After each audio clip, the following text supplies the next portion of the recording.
Himgiri sojourn. My trip to Himalayan tribe in the Garhwal Himalayas or the foothills of the Himalayas happened more or less by chance. I happened to see a small notification or ad on my Instagram feed, and this coincided with the fact that I had been planning in my mind for a couple of months that I would go into the Himalayas to spend some time by myself, to introspect, to think, to be on my own for a while and sort out my priorities in life. And so I booked my trip in the January of 2021. The slot was available only for uh, end March, so I took a 15-day slot, and I landed up at the Jolly Grant Airport at Dehradun. Uh, I had asked them to organize a cab for me to go up to the hills, and uh, via Rishikesh we went up, and as we went up the hill, I could see the change in the topography from the lush green of the banks of the Ganga to the drier, higher spaces, which at that point in time when I went very cool. It was pretty warm and almost hot. So when I did reach over there, there was this quaint little hut made of house, actually made of mud, a two-story place with multiple levels, and it had been revived by Ketan Bhatt. It was part of his ancestral property, and teaming up with Pranav Badola, they were running this sustainable homestay called Himalayan Tribe. It's at the nascent stage where a lot of sustainability ideas are still in process of being set up.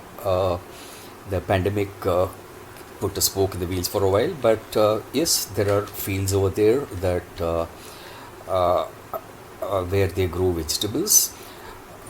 Being kind to nature and being part of nature all around, they aren't fenced in the area, so the sheep and uh,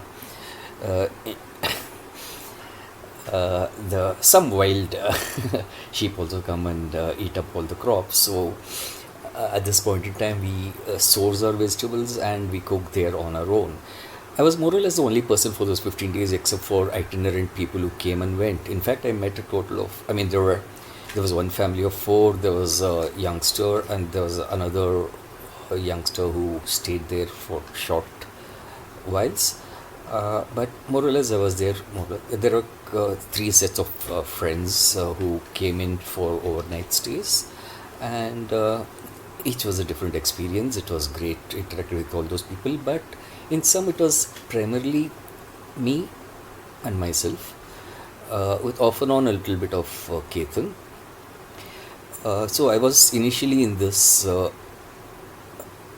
room, which I could really describe as a cave, because it was half inside the earth on the ground level of the house, and it was dark perennially, except for some slivers of light sometimes through a ventilator. And for a week I stayed there, and in a way it sort of helped me uh, overcome my claustrophobia and my dislike for the dark. I didn't overcome my dislike for the dark though, because I like light wherever I go. So the second week when I moved upstairs to the other room, I was feeling even mentally much happier because it was brighter, and I could keep the door open for light to come in and some kind of breeze to come in also. Now, I was living in tune with nature, uh, with very, very interesting conversations with Ketan as well.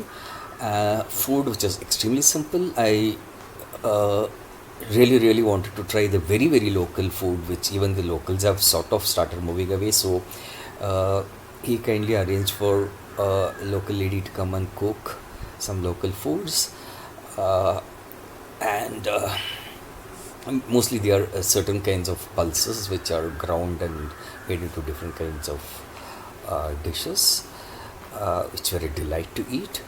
There was a pindalu that he had made, which is a kind of root, tuber root. It's like the arbi. It's a kind of arbi, local arbi. And the hero of that campus was actually the maple tree, which when I went was bare of a single leaf, nothing. It was only sticks. And in the 2 weeks that I was there, slowly I saw little red sharp buds coming out and the leaves come out. And so in 2 weeks I saw the gentle young fluttering leaves of the people appearing. I saw a whole lot of other things during those 2 weeks. There is a space at the higher level of this hut, which, for want of a better name, I call the chill out room. Uh, and it's not upstairs because there are no stairs. Actually, it's up the hill. So upslope is what I called it. So upslope was this room where the moment you enter it, there's a calm and peace descends over you. And in fact, at one point in time, I even dozed off slightly there on one afternoon. So one could go make your own uh, herbal infusions over there and drink them and indulge in some little talk, or just keep quiet, or go out to the back of the place, sit and uh, look over the mountains, hoping to get a glimpse of the Himalaya. But there was a problem there. There were lots of forest fires there. This was spring and pre-summer, but uncharacteristically this year there were a lot of forest fires, most of them man-made apparently. So there was a haze in the air which did not allow you to see very, very clear. So on a clear day you can see far away. It did never ever happen while I was there all those 15 days, unfortunately. So I definitely understand that it means I have to go there once again, perhaps post monsoon when the air is very clear. And apparently, the valleys below and the hills all around are all carpeted with an orange blossom that actually brings joy to the heart. So I'm just waiting for the later part of this year, hopefully, to come back. Now, on top of the hill, there's another hill right above where there's a temple uh, to originally a goddess who was there, Kuldevta Tripura Sundari, but to calm her down, she had been converted into a Vaishno Devi. So a beautiful, uh, fairly contemporary marble statue of the goddess with 10 hands and a very calm, peaceful mien.